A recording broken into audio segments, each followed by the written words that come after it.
Hello, and welcome to the Future Christian Podcast, your source for insights and ideas into what it means to live as a follower of Jesus in the 21st century. At the Future Christian Podcast, we talk to pastors, authors, and other faith leaders for helpful advice and practical wisdom to help you and your community of faith walk boldly into the future. Here's your host, Lauren Richmond Jr. Hey, and thanks for listening in to the Future Christian Podcast. My name is Lauren Richmond Jr., and I'm pleased to be joined by Brian McLaren. Hello. Hey, great to be with you. Yeah, thanks so much for your time. Brian is an author, speaker, activist, and public theologian, a former college English teacher and pastor. He's passionate about a new kind of Christianity, something that's just, generous, and working with people of all faiths for the common good. He has a lot more about his bio that he told me not to read, and it's good for me because I would struggle with it. I did want to ask this, Brian, reading your bio, should I call you Dr. McLaren? Yeah, just call me Brian. That's good. More serious question. This is a test of faith, Brian. Oxford comma or no Oxford comma? Oxford comma all the way with me. All right, you're in. You're in. My mom taught English grammar for many years, so I have a strange affinity for the English grammar. Well, this is a bit of trivia, but I also was an English teacher for many years. I taught college English, and one of my English teacher gigs, I actually did technical writing training for professionals, and that's where I became a big fan of the Oxford comma, because I saw legal documents where having it or not having it made a big difference in meaning. Yeah. That's fun. Talk about your kind of your journey of faith, how you came to Christianity, how that's developed over the years. So I was brought up in a committed Christian family. My parents were really wonderful examples of Christian faith, and I was brought up in a very conservative strand of the evangelical community. Mm-hmm. So that was my background. I knew from a young age that I wasn't going to fit too well in that particular stream of Christian faith, because I was very interested in science, and it was kind of an anti-science wing of the faith. And I was interested in issues of social justice, and that was not of interest to my faith community. So I've been on a kind of spiritual pilgrimage ever since. Awesome. Talk about a spiritual practice that's been meaningful to you or you'd recommend to others. You know, the first two real spiritual practices I was introduced to, one was Bible reading. Mm-hmm. And from the time in my late teens, I was introduced to ways of reading through the Bible in a year. And I don't know if I ever made it in a year, but just the reading large passages of the Bible and trying to get a sense of what a whole book was about, my goodness, that was a useful practice for me. And then I was introduced to journaling when I was a freshman in college, and that became a super important practice for me through the years. When I became a professional writer, I found that journaling became less meaningful as a practice, just because I was writing so much. But my goodness, those two practices gave me a kind of foundation that have served me well through my life. Yeah, it reminds me, I used to blog a lot until I started having to preach every week, and then I suddenly ran out of things to say. Yeah, real quick. It's interesting, isn't it? Yeah. And that's why I think we need a kind of repertoire of spiritual practices that do their work with us for a while, and then maybe we're ready for something else. What is something, if you don't mind sharing, what's something you've moved on from then? Well, you mean moved on from or moved on to? Well, you could answer it either way. Okay. Well, as I say, I have a box somewhere in my garage with probably 3 feet worth of journals from all the many years where journaling was really important to me. And I haven't kept a journal like that, consistently in probably at least 10 years. So I moved on from that. But the there are still many times where I'll be going through something, and that's a practice I go back to. So it's not something you lose; it's something Mm-hmm. that you keep with you. Um, Probably a practice that I've come to in recent years is uh, you might call it mindful walking, Sure. but walking in a way of both sort of orienting myself to the outdoors, and if I walk in the daytime, to the weather of the day, and if I walk at night, to just my place in the cosmos under the stars, and in a sense, having a kind of prayerful, meditative walking has been a meaningful thing to me, especially in the last several years. Yeah. Now, this is an audio podcast, so our listeners can't see what I'm seeing, but I'm noticing a few different musical instruments behind you. How is your? I know that's part of your background too. How has music been a part of your spiritual journey? Well, I started playing guitar when I was a teenager and was a singer songwriter as a young guy when I still had hair, and and I did a couple albums back in those days. And but I still write music.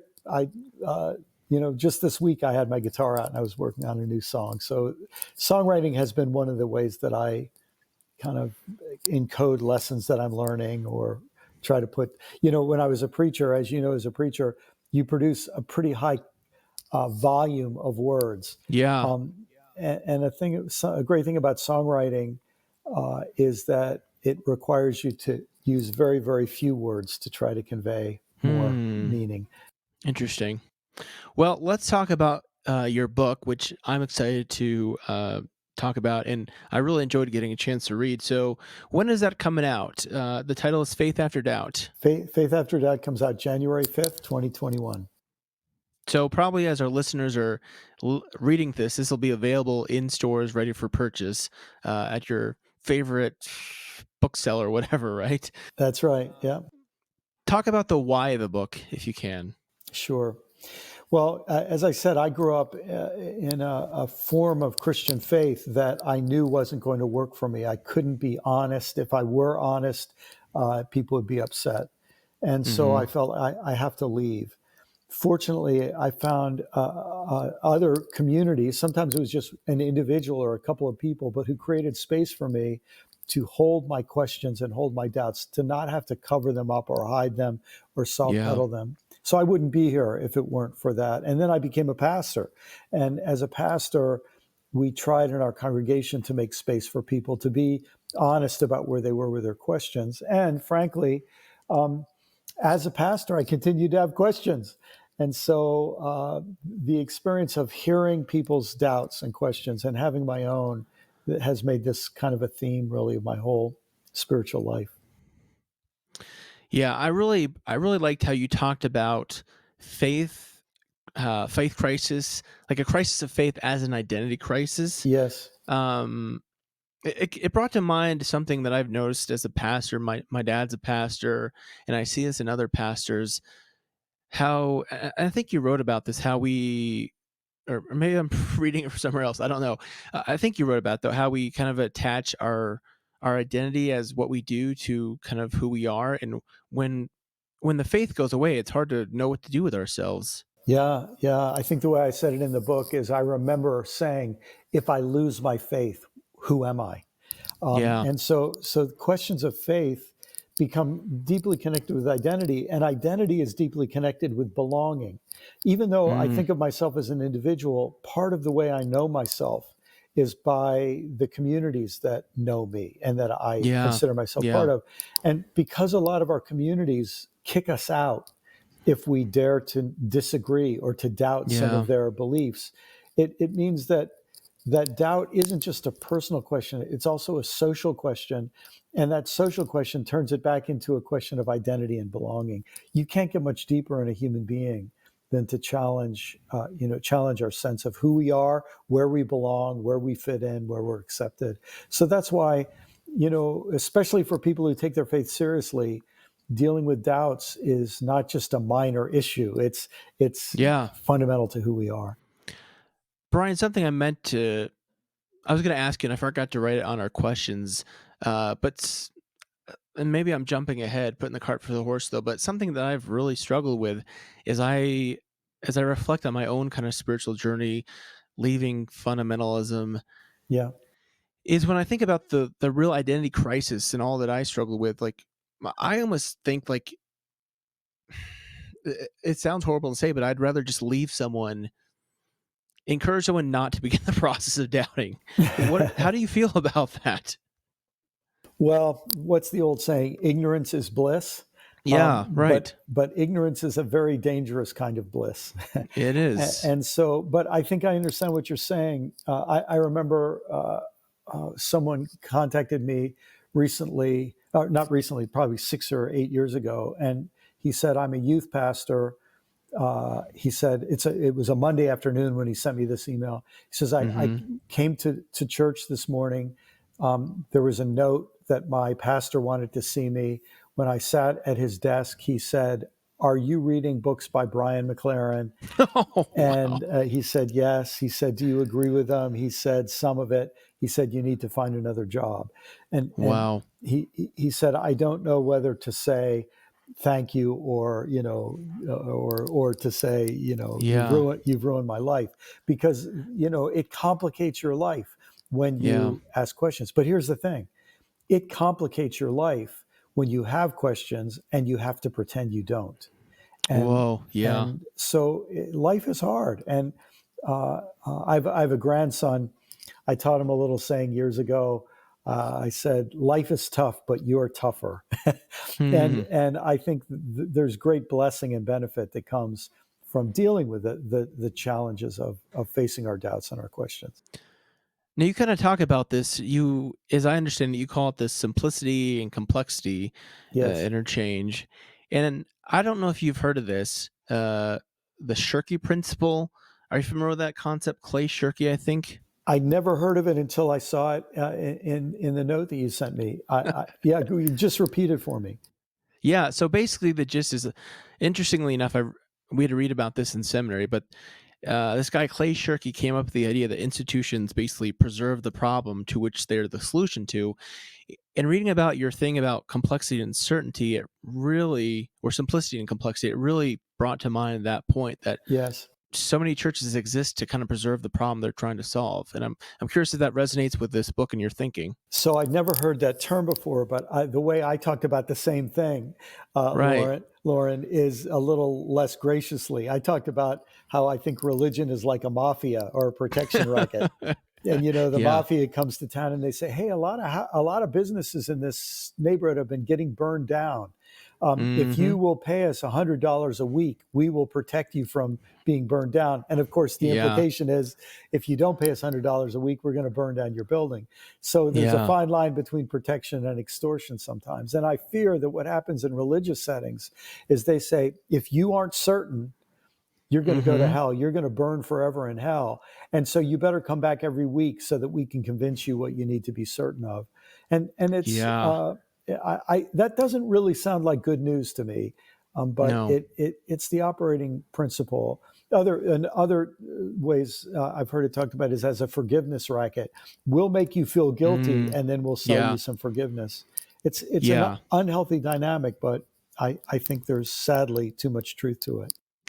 Yeah. The forgiveness racket is what comes to mind. It really resonates with me because I did think about just so much of the guilt that Yeah. I felt like I'm sure so many people who grew up in evangelical fundamentalist circles, who are of my age or around my age, and certainly, our generations too, your generations too, can just resonate with that guilt.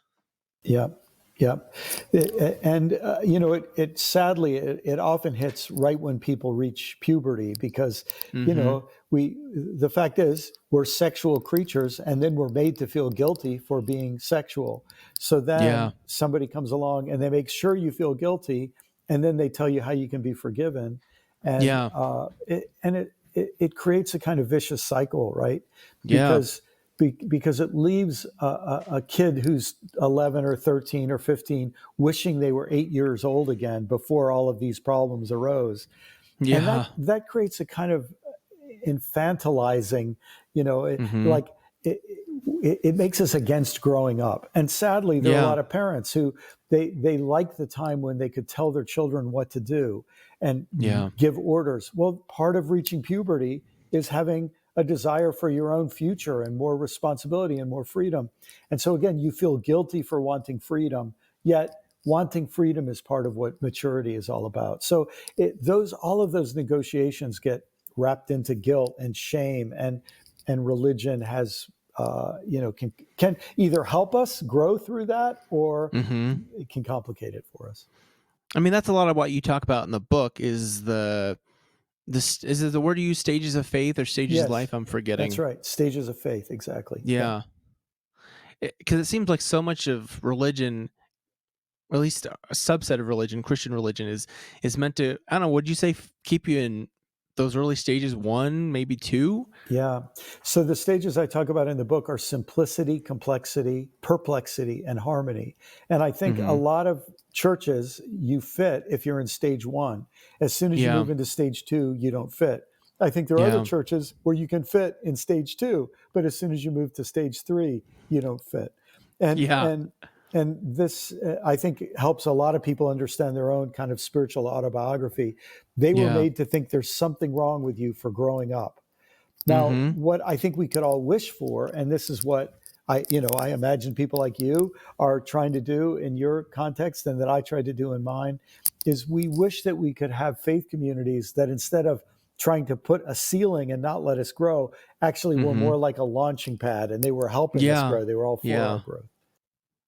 Well, let's come back to that, because I have a lot of questions I want to ask you about how this relates to church. But before we move on to that, I was really fascinated about, you talked about in the book theological certitude and the connection between theological certitude and moral failures. Yes. And it brought to mind, in the last few years, I've really become a student of family systems theory. Yes. Ed Friedman. It really brought to mind their idea of sabotage, and this is a course of self-sabotage, but I never thought about how a pastor might be so anxious, recognizing the incongruence between what they're saying and what they're believing in private, that they would sabotage themselves just to get out of the situation. Yes, I think this happens to pastors, as I talk about in the book, and I think it happens to Christians in general. We start to feel we're projecting this front, that I believe this, I agree with this, I think this is okay, I think that's terrible. And the front that we're asked to project becomes more and more distant from the us that we hide. Yeah. And after a while, the psychologists call this cognitive dissonance. We start to feel this disconnect between what we're pretending to be and what we really are. And sometimes I think it becomes a relief to sabotage ourselves, to get kicked out of a group like that, because we don't want to have to keep pretending. Yeah, it makes me wonder, like, what do you say to someone who's been a pastor of a church, or been at a church where their pastor has committed this kind of wrongdoing? Should we have a more of a measure of understanding, grace? I don't know what, because it's so complicated around clergy ethics and wrongdoing. Yeah, it is so complicated. And one of the big problems that pastors don't realize, and that congregation members don't realize, is that for people with a position of power and trust, sex is always more than sex. There's always a power. There's a power dimension and a trust dimension, an institutional dimension that we've got to learn to take seriously. And that's the first thing I'd say, is that churches have to be, and pastors need to become more aware of the issues of power. But you mentioned Edwin Friedman and his incredible work on family systems theory. And in family systems, as you well know, they talk about the identified patient. It's where you have a whole family system that's kind of sick, and then one kid acts out. And so then everybody focuses on the bad kid, and they never pay attention to the bad system. And this, I think, is one of the larger issues at play in Catholicism and in Protestantism, where we have people acting out sexually. Maybe we need to take that seriously, and we need to deal with the personal and the power dynamics of that. But maybe we need to look at the whole system that creates this kind of acting out. I mean, it's so much of what we're seeing with in 2020 with the police injustice is that same system versus the bad apple, and we could almost apply that same kind of principle that the cop acting out is the identified patient, but as so many of our Black Lives Matter activists and speakers have been saying, like, it's the whole system that's the problem. Yes, and this is where I think we are at a moment of a big shift in our culture, where we start to realize that it's not a matter of being an individual, blaming an individual or blaming a system, that Yeah. we as individuals are part of social systems, and we're part of communities. To be a person is to be a person in relationship, and to be a person Yeah. in community, and to be a person who belongs to groups. And this is the where our old ways of dealing with difference, both difference of opinion, as in doubt, Mm-hmm. difference of behavior, and so on, we just have to grow up about in this a whole lot, to learn how individuals and communities are going to coexist. It involves changes in the expectations of individuals and changes in the system, the group as a whole. Well, let me ask another question. We're kind of getting off. I'm getting off topic a little bit, but humor me, if you will. Sure. I think this is one of the challenges that I recognize, at least, between the kind of, I would say, a false dichotomy, at least between the personal sin and then the systemic sin. The caricature of liberals is we only care about systemic sin. There's no real focus on personal wrongdoing, and conversely, Yeah. conservatives, we might say, only care about personal and ignore systemic sin. Yeah, yeah. Because I was brought up conservative, I was always told that that was the way liberals were. When I actually met liberals, I found out that that it wasn't true. But Yeah. but yeah, we're going to have to take more seriously how connected we are. This is one of our huge problems. This could take us very far afield, Lauren, but you may have heard the term first axial age.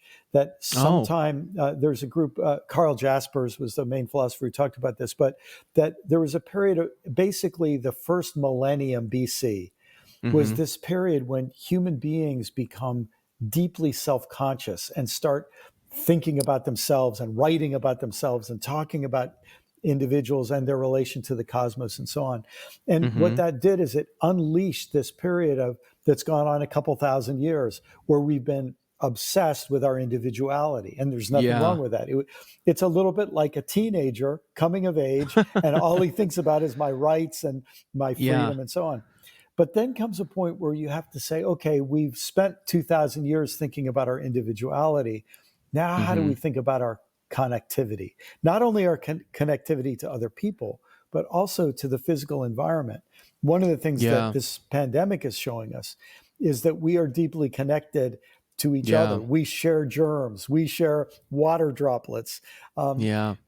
and then we start to think, yeah, and we're also more connected to the environment than we thought about. And that's, of course, what the ecological crisis challenges to Mm-hmm. think about. And coming back to the subject of doubt, this requires us, if we're going to be responsible people, to doubt the individualistic approaches we were given, whether it was only to be concerned about where do I go after I die, that sort of individualistic life after death focus of a word salvation. Or maybe then we Mm-hmm. go back and say, I'm starting to doubt that whole concept of salvation. Maybe salvation is not just about me as an individual, it's about a healing and liberation for everybody, all connected. And that to me is part of what growth in faith is about: moving, not ignoring the individual dimension, but reconnecting the individual to the larger whole. Yeah.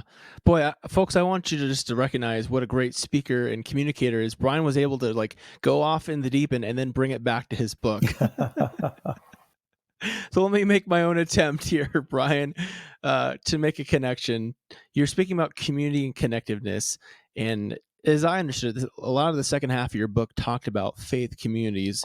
And Yeah, as a pastor, I couldn't help but think about your different stages and how those different stages relate to church. Um, and I work in the mainline context, mainline Protestant context. And I'm curious, like when I think mainline Protestants, I think like stage 3. Yeah. And I also think like how hard that is for churches to, in my opinion, for churches to grow with a bunch of stage 3 people. What are your thoughts? Yes. So this, for folks who haven't read the book, this will make a whole lot more sense when you get into Yeah. these 4 stages, and it's very, very simple to understand. But maybe tell me if this would make sense to you. Stage 3, perplexity, is the stage where we become skeptical, where we engage in critical thinking. Yes. And Yes. tell me if this would ring true in your experience, Lauren. I think a lot of stage 3, a lot of mainline Protestant seminarians Yes. go through stage 3. Yep. But then when they come and get their first job, a whole lot of the people in the pew want stage 1 and stage 2 answers. They want simplicity. They're even maybe open to complexity, but they don't want to hear what you learned in seminary. Yeah. And I think the solution to this is going to happen much more naturally when we have more and more pastors who are in stage 4, which I call harmony, which has the ability to say, oh, if you're in stage 1, I know what you need, but I don't want to meet your stage 1 needs in a way that box you in at stage 2. I want to meet your stage 1 needs in a way that invites you into stage 2, and stage 2 that invites you into stage 3.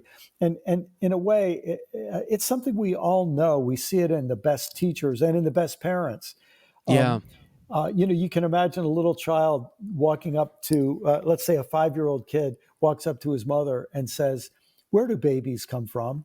Yeah. Well, there's a certain amount of information that you can give to a 5-year-old, but there's probably too much information you give to a 5-year-old. Right. So that the wisdom comes in how do you tell a 5-year-old what he or she needs to know in a way that you never have to go back when that 5-year-old is 10 or 12 or 14 years old and say, "I was lying to you back when you were 5." Yeah. Right? And that, I think, is what stage 4 leadership does. It gives people the answers they're ready for in stage 1 that prepares them. It doesn't frustrate them for what they need later on. It prepares them. Now, how does this relate to the term you use in the book of the 4-stage community? Yes. So what that would mean is that you'd have leaders who help people at each stage in a way that's appropriate to their stage and prepares them for the next stage as soon as they're ready. And that tells them you have important work to do at this stage. And and when you've done that work, you'll be ready for the next stage, and then there'll be more work after that.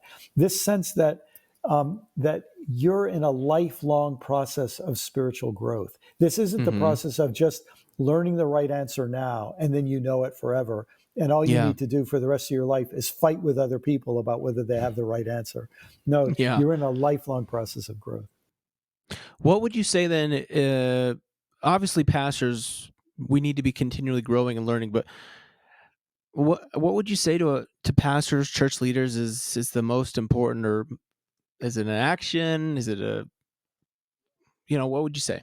Well, the phrase that I seize upon in the last part of the book, as you'll remember, is this phrase from Paul's epistle to the Galatians, where he makes this statement that I never paid attention to until probably I was in my 40s, and it's this amazing statement. He says, this is going to sound super nerdy for some people, but he says, neither circumcision nor other uncircumcision means anything. Yeah. The only thing that matters is faith expressing itself in love. Now, that to me is a statement that is so radical. If people really grappled with what Paul was saying there, it would blow their minds. The only thing that matters is faith expressing itself in love, not achieving the right list of correct beliefs and defending it to the death and insulting anybody who doesn't agree with it. No, faith is a way of handling what we know and what we don't know. It's an attitude of trust and openness. Faith expressing itself in love. So what really matters? Love. Well, if that, of course, is what Jesus said too. Jesus said, the greatest commandment is love. John said, if you say that you love God and you hate your brother, you're totally mixed up. Yeah. That's a rough paraphrase, but this emphasis on love, it seems to me, is what we actually have in the Bible. The Bible gives us law at the beginning, rules. Then Yeah. it gives us wisdom. That's what we have in Proverbs, for example, Mm-hmm. that says, listen, just having the rules isn't enough. You need wisdom. And then it even goes beyond wisdom to say we need to care about love. And Mm-hmm. and if that became the framework, so that every pastor said, my job isn't just teaching people rules, it's teaching people rules so they can be loving. And I want to Mm-hmm. teach wisdom so we can be loving. That's when I think life gets interesting and good and Yeah. rich. Awesome. Well, I want to ask you just, we're in this time of COVID. We're in early December. It's been such a time of disruption for so many millions of people, and certainly the church has experienced that just incredible ways. Yes. And in this time of disruption, many people are talking about the changes that will come as a result of this disruption. What do you see as affecting churches? Like, do you sense like this, that there'll just be this push to go back to what was, or there'll be real openness to change? What are your thoughts on how COVID will change church as we know it? Yeah, so I think we're seeing such a diversity in responses to COVID in the church that tells us a lot Yeah. about the church. We see a Mm-hmm. certain group of people who are in denial. They say it doesn't exist, Yeah. and they have fall prey to all kinds of absolutely wacky conspiracy theories Yeah. to deny that already over 250,000, and now people are saying by next spring we could be at 500,000 or 600,000, Yeah. I and was and reading that and this morning. and so we have a group of people who just live in denial. Their Yeah. faith is their way of living in denial. I hate to say it, Hmm. but it's true. Then we have another group of people who are responding to COVID by saying, but in a surprising way, saying we can be flexible. We can learn how to do church online. We can learn how Yeah. to, and amazing flexibility. Now, some of them, as soon as the pandemic is over, will say, let's Yeah. get back to normal. And they will have forgotten this short term experience of flexibility. Yeah. Um, Meanwhile, I think there are other people who this is shaking them up. I just had coffee, socially distanced coffee with a priest today, Episcopal priest, and she was saying to me that she sees this is changing things for good. Even after Hmm. COVID is over, we're learning things about what it means to be church and do church that will be Yeah. different going forward. To me, that's our great opportunity. If we can Yeah. say COVID is our opportunity not to go back to the old normal, but to create a new normal. Yeah. And that is, I think, that's the attitude that I want to encourage everywhere I possibly can. Well, let me spring this on you too then. I asked this to my leadership team last night. What's something you miss most about being in gathered community with other believers? Like, to me, it's like I miss singing with other people. Yes, yes. Yeah, that is something. One of my favorite moments in a gathered church service is watching people in the church I'm a member of now. People go forward to receive communion, Mm-hmm. but watching people receive communion together is to me a very powerful message. The fact that it's something we do with our bodies, and the Yeah. fact that in a way we all are admitting that we're fed at the same table. Hmm. That's something I really miss. Yeah. That's what a great analogy and image too of where some things just don't translate online. Yeah, yeah. I Yeah. mean, listen, I'm all for having Eucharist online too, Yes. but uh, sadly, some denominations won't allow folks to do that. Yeah. But the embodiedness of eating, there is something Mm-hmm. about that, and the sense that the Eucharist to me is a mystery. Mm. It's not just a symbol of one thing; it's a mystery Yeah. that opens us up to very deep realities, and that sense of involving our bodies together in a mystery. There's something very precious about that I look forward to when we are able to be back in person and singing as well. You're right. Yeah. Isn't that what makes like an image so profound, is that its deep ability for just continued meaning to be mined from it. I was thinking about I don't know if you saw, there was an ad that came out for, hopefully I'm saying his name right, the Reverend Warnock from Yes, yes. Georgia. He's a good friend of mine. Oh, okay. Well, walking his dog, and Yes, folks yes. on Twitter were loving all the subliminal images. And I was thinking about like what a great kind of piece of art or image just lends itself just to continued meaning making, and probably even beyond what even the original artist had intended. But that's just what great art does. It's true. And it's a great way to think about a ritual.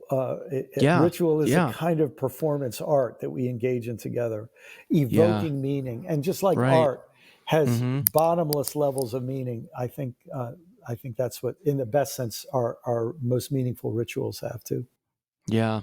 Well, I feel like I could keep throwing you questions all day, but I see my daughter here needing help. So let's take a quick break and we'll come back with some closing questions. Is the church really dying, or is it dying to change? How can the church recapture what it was in the first century? A distinctive confessional community willing to stand against the status quo, to speak up against the empire, and to stand for the gospel. How can it do this in a 21st century context? This year, the Festival of Homiletics invites you into a conversation around how the promise of the gospel might shape hope and ministry for the future of the church. What is the role of preaching in forming the church of the future? Be inspired by God's word proclaimed by some of the nation's finest ministers and teachers. Experience the fellowship of hundreds of preachers. Learn and worship in an atmosphere that is dynamic, friendly, nurturing, and prophetic. Come renew, refresh, and recharge your spirit.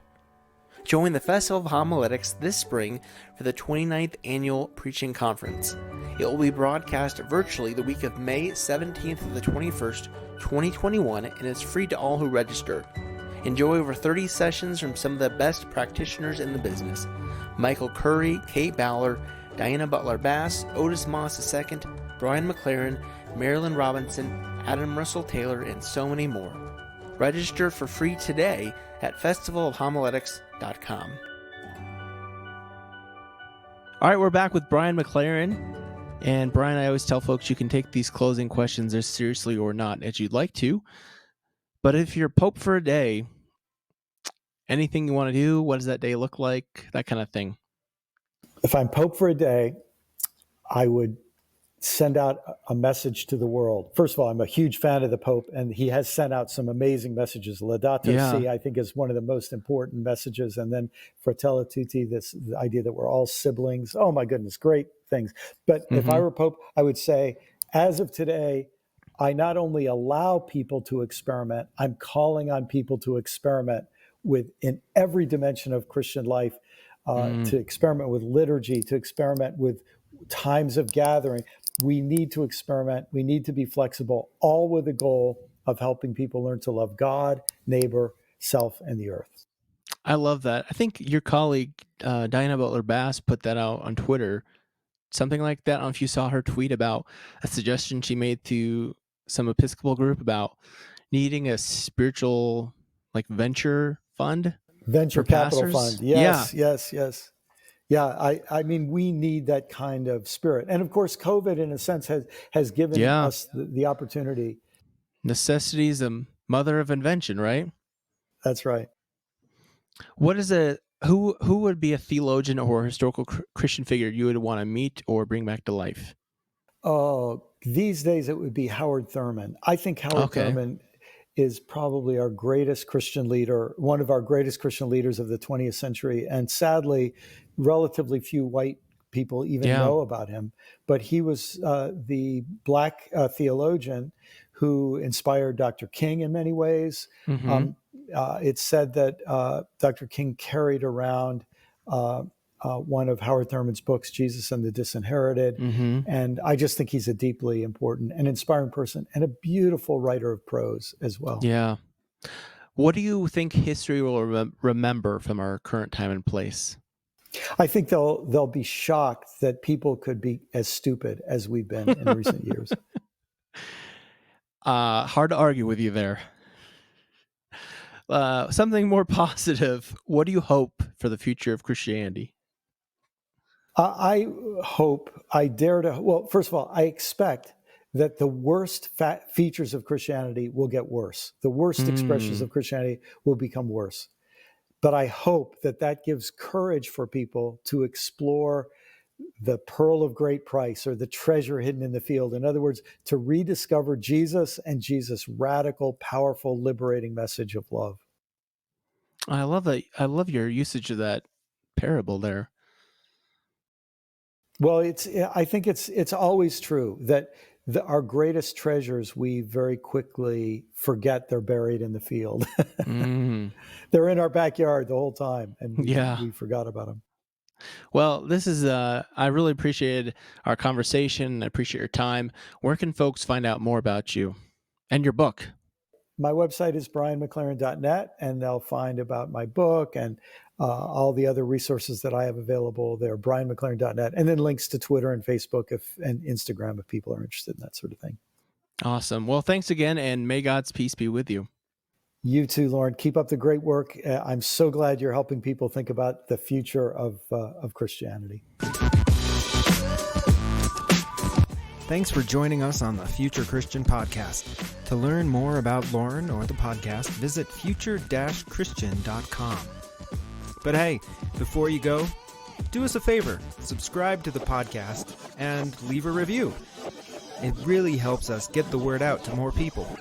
Thanks, and go in peace.